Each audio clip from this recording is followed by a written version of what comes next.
हमने भेज दिया है जेपीएससी को, तो फिर इससे ऐतराज क्यों? जब ये 8 वर्ष का एक्सपीरियंस भी होल्ड करता है, ये पहले से योग्यता रखते हैं, सारी अर्हताएं पूरी करते हैं, तो इनका स्थायीकरण करने में क्या दिक्कत है, ये हमें सरकार बताए। एक संवर्ग के लिए सरकार यदि यह निर्णय करती है कि उनके समायोजन की प्रक्रिया हो, तो हमको लगता है ये उचित नहीं होगा। 8 वर्ष तक अपनी सेवा दे और राज्य को सेवा दे, राज्य के छात्रों को सेवा दे, इस शिक्षा में सेवा दे, और उसका समायोजन हम ना करें तो फिर उनके साथ अन्याय होगा। के द्वारा जो चिंता व्यक्त की गई है, मैं व्यक्तिगत तौर से उस पर सहमत हूं, लेकिन नीतियों के निर्धारण के मुद्दे पर व्यक्तिगत सोच नीतियों पर प्रभावी नहीं हो सकती है। आपने कहा कि भाई व्यक्तिगत निर्णय सरकार के नीतिगत निर्णय को प्रभावित नहीं कर सकता। आप प्रभावी मंत्री हैं, आप सरकार की नीतियों में परिवर्तन कराने में सार्थक है। नीतियां कौन बनाते हैं? आपका कैबिनेट ही बनाएगा, आप सभी बनाएंगे। आइए आपको अब पूरा वीडियो दिखाते हैं। यह जो प्रश्न है जो सभा पटल पर हमने लाया है कि विश्वविद्यालयों के जो अंगीभूत महाविद्यालय जहाँ शिक्षकों की कमी थी, उस कमी को पिछले समय इन्होंने आवश्यकता आधारित व्याख्याता की नियुक्ति की, जिसकी संख्या लगभग 700 है। हमने कहा है कि भाई उसको, आपकी जब कमी है ही तो उन्हें अस्थायीकरण किया जाए। मेरे विचार ये है, और उनकी जो बहालियां हुई है अध्यक्ष महोदय, सारे नियमों के सारे अर्हताओं को पूरा करते हुए हुआ है। चाहे आरक्षण के रोस्टर का हो, उसका पालन हुआ। विश्वविद्यालय में कमेटियां जो बनी, उन कमेटियों में भी सारी अर्हताओं को रखा गया कि भाई उसमें एसटी के प्रतिनिधित्व होना चाहिए, एससी के प्रतिनिधित्व होना चाहिए। और सबसे बड़ी खासियत है कि जो लोग बहाल हुए हैं, काम कर रहे हैं अध्यक्ष महोदय, उन 700 में 90% लोग झारखंड के हैं। उनके अस्थायी पते सारे मेरे पास है।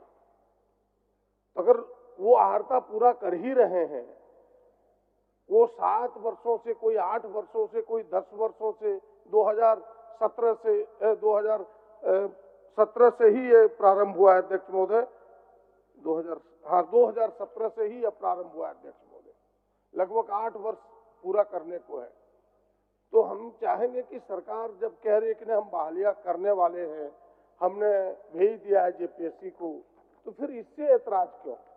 जब ये 8 वर्ष का एक्सपीरियंस भी होल्ड करता है, ये पहले से योग्यता रखते हैं, सारी अर्हताएं पूरी करते हैं, तो इनका स्थायीकरण करने में क्या दिक्कत है, ये हमें सरकार बताए।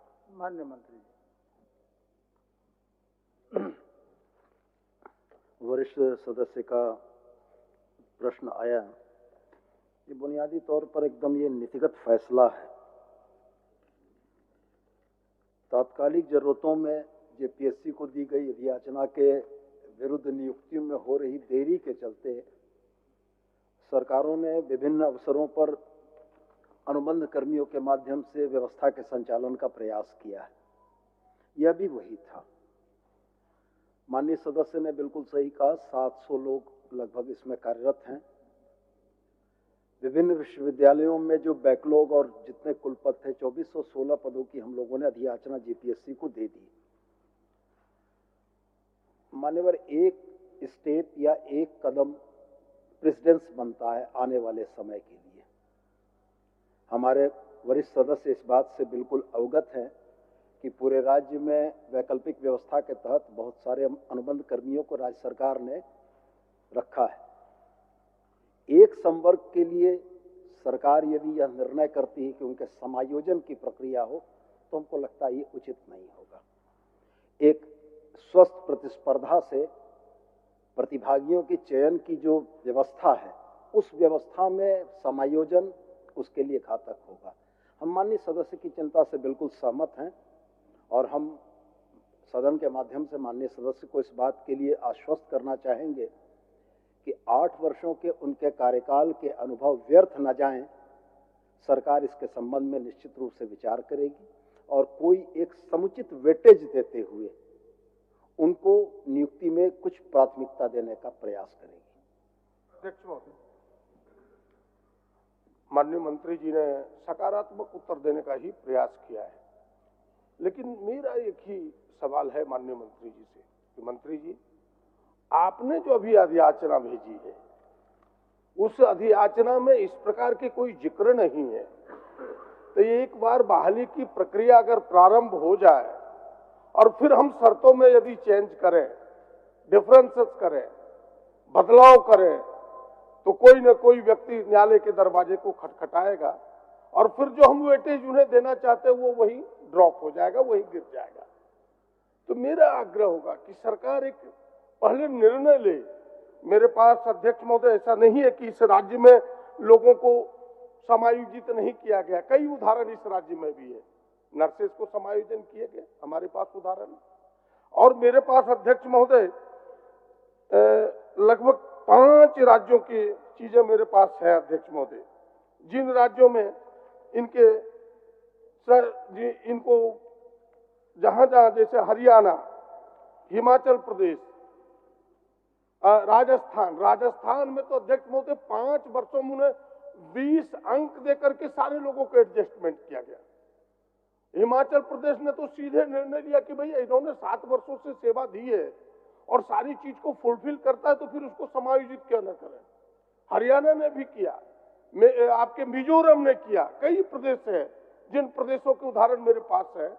और हमें लगता है कि यहाँ भी कोई ऐतराज नहीं होना चाहिए। उदाहरण ये बनेगा कि भाई जिन लोगों की सेवा आपने ली, अभी हाल के दिनों में एक लेक्चरर जो आपके ये नीड बेस्ड लेक्चरर थे, उनकी मृत्यु हो गई। अध्यक्ष महोदय, अखबारों की सुर्खियों में आया कि सारे लोगों ने चंदा करके उन्हें मदद किया। अब इस प्रकार कोई 8 वर्षों तक अपनी सेवा दे और राज्य को सेवा दे, राज्य के छात्रों को सेवा दे, इस शिक्षा में सेवा दे और उसका समायोजन हम ना करें तो फिर उनके साथ अन्याय होगा। इसलिए सरकार को मानवीय तौर पर और इस व्यवस्था को ध्यान में रखते हुए समायोजन की दिशा में कदम बढ़ाना चाहिए और उनको समायोजित करनी चाहिए। आप दूसरे लोगों को भी लीजिएगा, वो भी तो वही आने वाले हैं कि भाई नेट पास होंगे और फिर पीएचडी होंगे। ये तो नेट पीएचडी होल्डर हैं ही पहले से आपके, ये तो एमएससी हैं ही अध्यक्ष महोदय। इसलिए इतने उदाहरण हमारे पास पड़े हुए हैं। सरकार से आग्रह होगा कि समायोजन के दिशा में प्रयास करे और वेटेज दे। तो आज सरकार घोषणा करे कि भाई हम इतना वेटेज देंगे कि सारे अधिकांश लोग समायोजित हो जाएंगे, वरना कई लोग तो उम्र सीमा भी पार कर रहे हैं। तमाम चीजों को ध्यान में रखते हुए सरकार अपने सकारात्मक उत्तर को पटल पर रखे, यही मेरा विनम्र आग्रह। माननीय मंत्री जी,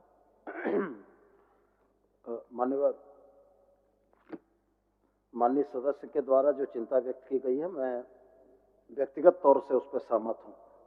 लेकिन नीतियों के निर्धारण के मुद्दे पर व्यक्तिगत सोच नीतियों पर प्रभावी नहीं हो सकती है। सरकार की नीति स्पष्ट तौर पर यह है कि स्वस्थ प्रतिस्पर्धा के तहत उच्च गुणवत्ता के लोग शिक्षण या पठन पाठन के कार्य में अगर आते हैं तो स्वस्थ प्रतिस्पर्धा को रोका नहीं जाना चाहिए।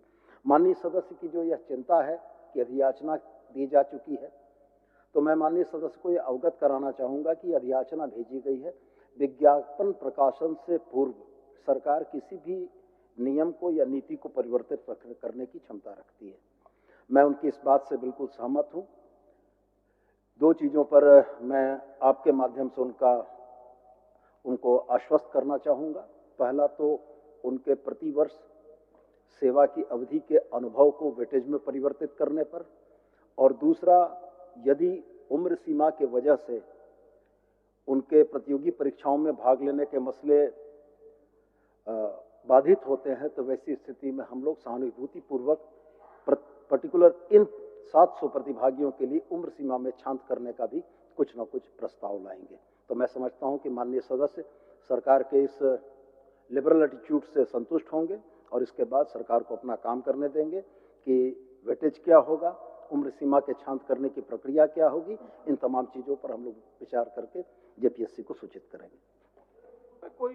हमें लगता है कि 75% सरकार मानने को तैयार ही है। 25% और थोड़ा सा अगर चले जाए तो हमें लगता है कि पूरा इसका उत्तर मिल जाएगा। और आपने कहा कि भाई व्यक्तिगत निर्णय सरकार के नीतिगत निर्णय को प्रभावित नहीं कर सकता। आप प्रभावी मंत्री हैं, आप सरकार की नीतियों में परिवर्तन कराने में सार्थक है। नीतियां कौन बनाते हैं? आपका कैबिनेट ही बनाएगा, आप सभी बनाएंगे। राज्य के हित में ही बनाना है, व्यक्ति ही मिलकर के समूह बनता है और उसी समूह का कैबिनेट है, आप उसी प्रतिनिधित्व को करते हैं। इसलिए नीतियों में परिवर्तन किया जा सकता है राज्य हित में, आप करें। और जो आप कह रहे हैं कि प्रतिस्पर्धा और गुणवत्ता युक्त, हम इससे डिफर करते हैं। क्या ये गुणवत्ता युक्त शिक्षक नहीं थे? तो 8 वर्षों तक आपने क्या ऐसे लोगों से पढ़वा दिया जो पढ़ाने लायक नहीं था? ये तो उत्तर नहीं है। ये भी गुणवत्ता युक्त लोग हैं और ये उस प्रतिस्पर्धा में सबसे आगे रहने वाले लोग हैं।